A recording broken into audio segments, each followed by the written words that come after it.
Hello friends, मेरा नाम आयुषी है और मैं क्लास 10 की स्टूडेंट हूँ। और जैसे कि आज हमारा क्लास 10th का एसएसटी का बोर्ड एग्जामिनेशन था, तो आज की इस वीडियो में मैं आपको बताने जा रही हूँ कि मैंने क्या आंसर मार्क किए थे और उन क्वेश्चंस का करेक्ट आंसर क्या था। तो सेक्शन ए से स्टार्ट करते हैं, जहाँ हमें सिर्फ 20 आंसर्स देने थे। फर्स्ट क्वेश्चन था, industrialisation began in which of the following European countries in the second half of the 18th century. तो इसका सही आंसर था option D, England. Question second था, which type of government were mainly driven in Europe after the defeat of Napoleon in 1815? तो इसका सही answer था option ए, conservative. Third question था, which of the following group of countries collectively defeated Napoleon in 1815? इसका सही answer था option A, Britain, Russia, Prussia and Austria. Fourth question था, in which of the following countries did the first liberalist nationalist upheaval take place in July 1830? इसका सही answer था option A, France. Fifth question था, who among the following remarked when France sneezes the rest of the Europe catches cold? इसका सही answer था option B, मेंचरिट। Sixth question था, who among the following was the architect for unification of Germany? इसका सही answer था auto von Bismarck. Seventh question था, who among the following has sought to put together a coherent program for a unitary Italian republic during 1830s? इसका सही answer था gives मिज़िनी। Eighth question था, in which one of the following state is overgrazing the main reason for land degradation? इसका था option ए, Maharashtra. Ninth था, identify the soil which ranges from red to brown in color and saline in nature. इसका सही answer था arid soil। Tenth question था, which one of the following forces lead to maximum soil erosion in plains? इसका मैंने attempt नहीं किया, but इसका right answer था wind. 11th, deforestation due to mining cause severe land degradation in which of the following states? इसका सही answer था Orissa. 12th question था, who among the following was proclaimed king of the united Italy in 1861? इसका right answer था option B. 13th question था, which one of the following subject is included in the union list? इसका सही answer था communication. 14th question था, which of the following element is not included in the Belgium model? इसका सही answer था option D. 15th question था, which one of the following countries is the example of holding together federation? इसका सही answer था option B, India. 16th question था, which one of the following ethnic communities is in majority in Sri Lanka? इसका answer था Sinhalese, option D. 17th question था, which one of the following subject is included in the state list? इसका सही answer था business.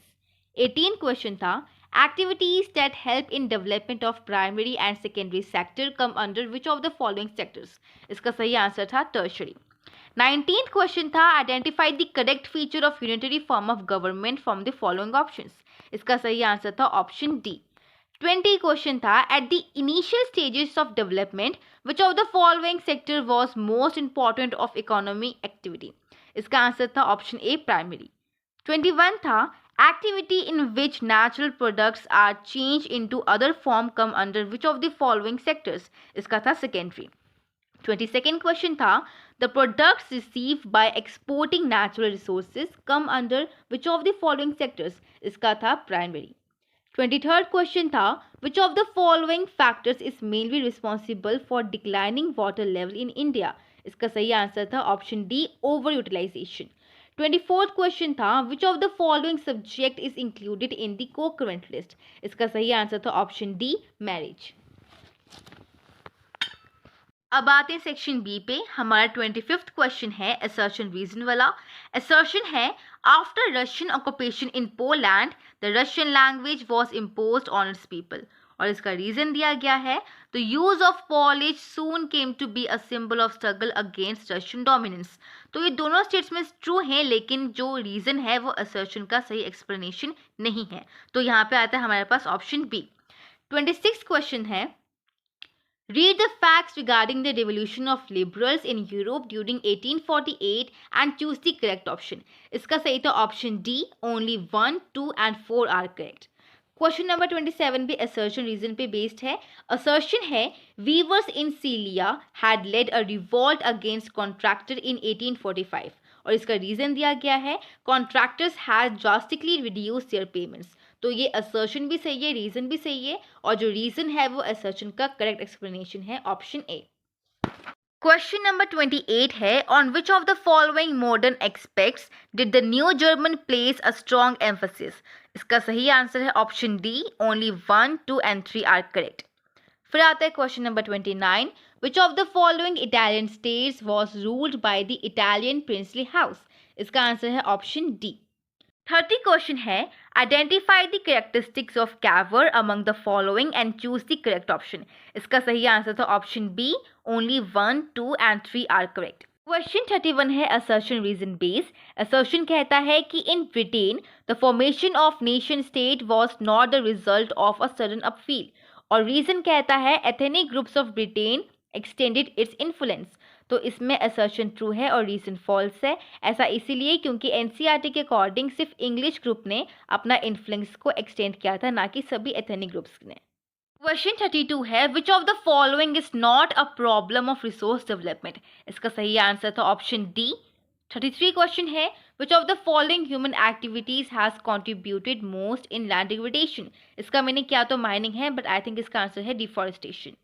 34th question है assertion reason base, जिसमें assertion कहता है कि Indian farmers should diversify their cropping pattern from cereals to high value crops, और reason कहता है this will increase income and reduce environmental degradation सिम्यूटेनियसली।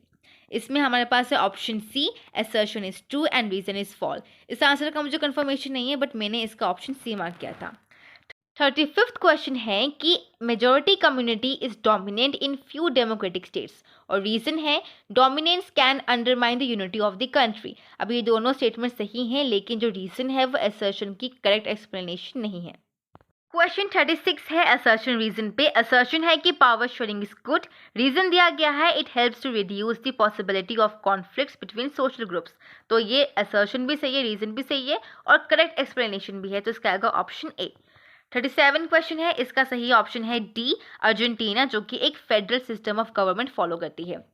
38 क्वेश्चन वापस असर्शन रीजन बेस है। असर्शन कहता है the distress between Sinhalas and Tamil communities turned into widespread conflict in Sri Lanka, और reason कहता है कि 1956 act recognise Sinhala as the only official language. तो असर्शन भी सही है, रीजन भी सही है, और जो रीजन है वो करेक्ट एक्सप्लेनेशन है असर्शन का, तो ऑप्शन ए।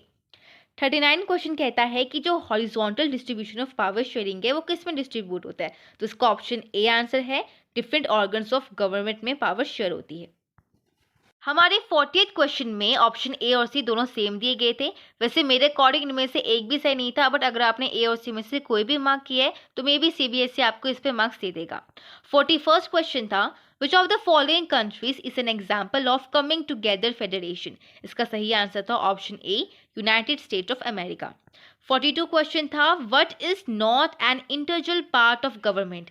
तो इसमें लेजिस्लेचर, एग्जीक्यूटिव, जुडिशरी तीनों इंपॉर्टेंट है, office of prime minister important part play नहीं करता।